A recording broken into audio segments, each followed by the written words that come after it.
Contractor Showdown is taking everybody by storm, and it's so cool because I always kept believing in Contractors. I was like, just watch, Contractors, the only game you should be dabbling around. The reason why, it's a double dip nation, like the way they treat Call of Duty. They have their multiplayer arena shooter style, which is just Contractors. Their updates had been through the roof for many years, and we've been covering them for years already. We're also very, very good friends with the devs, and so I know that they're good people. Ghost of Tabor has had a high rise, and they have been doing incredible, but I knew that Contractors was always under the realm. I think Contractors just doesn't have like that marketing, I would say, essentially, but overall Contractors is just massive. It has taken the VR world by storm right now, because VR, we all know, is very early in the adaptations on what they want to do. Sometimes there's not really a true vision with what virtual reality is doing. All these weird ass haptics and stuff going down at times.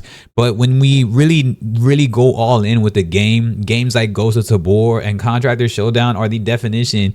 Contractor Showdown is fluid. The gameplay is nice. The reloading mechanics are still my favorite in any VR game. Like, if you haven't played Contractor Showdown, man, just go get it, please. The reloading, like the mechanics and just like the way it looks, the fluidity, how fast you roam around, it is meant for it. Population 1 is great for Battle Royale, but Population 1 walked so that Contractor Showdown could run, and literally, because Contractor Showdown is super fast, it is literally Warzone in VR. Now, there's a lot of VR games that are this in VR, like Population 1 is like OG Fortnite in VR, then there's like, I don't know, there's other games that are like Valorant in VR and this and that in VR, but literally Contractor Showdown is Warzone. Also introducing and including the actual sweaty nation of it too, how fast it is, what you do, and it is gonna be a complete game once people catch on to how VR is, right? First you have to get used to it, because you're not using snap turn and stuff. Like, it's gonna be harder and harder to graduate and get faster and win games in here, but you will get there.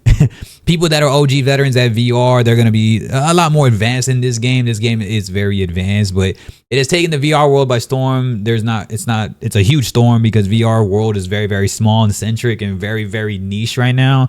So what they have been doing is just incredible. And I, for one, am excited because I've always vouched for this game, and I'm so happy for them. They just like had a tournament this past weekend. The devs are always saying what's up. They're cool, and they're just, I think they're going to start taking it higher and higher with their marketing now. I think they really believe that this is the one. And VR, last but not least, like VR never really has like credibility in what they do in their gaming, and rightfully so, which in my opinion, I still feel that PSVR 2 is going to be the most credible VR headset, especially when they get that PC VR rolling. I do have a video on that, so make sure you check out that video. Once PSVR 2 is compatible with PC and PC VR, it's pretty much over at that point. They're going to be the dominating headset, but Quest still doing a great job bringing us standalone stuff. That's in case you wanted somewhat of an entry-level VR headset. I don't recommend Quest 3 anymore, just due to its costs. You can save a few $100s and you're gonna get a PSVR 2, like literally a PlayStation 5 and a PSVR 2. That's about $1,000. Quest 3 with everything that you actually need at the jump, you're essentially looking for $800 at the most, with insurance and the things that you do need to actually have a comfortable experience with Quest. You're looking at $800 already. I would rather save and get a PSVR 2, but that's a whole nother conversation for that. Contractor Showdown, they're not even on PSVR 2 yet either. Ghost of Tabor isn't either, so therefore PSVR 2 is going to be dominating that whole spectrum. So if you haven't already done VR stuff, you want something credible, you want something nice that where they're going to keep updating you, Ghost of Tabor, and of course now Contractor Showdown, because this game has taken VR by storm. Whatever world there is in VR, they're going to do it the right way. I've always loved all their mechanics in the game. And Contractor Showdown, I called it from a mile away. We've been preaching this, we've been saying it, and this is simply just saying that we're incredibly happy for Contractor Showdown. And so if you haven't jumped into this game, let me know. There is Discord stuff where you can jump in. There's plenty of other ways where you can try to get involved and link up with other people. But I appreciate y'all, man. Y'all have a good one, and let me know your thoughts on Contractor Showdown, because it's a game that's taking the VR world by storm.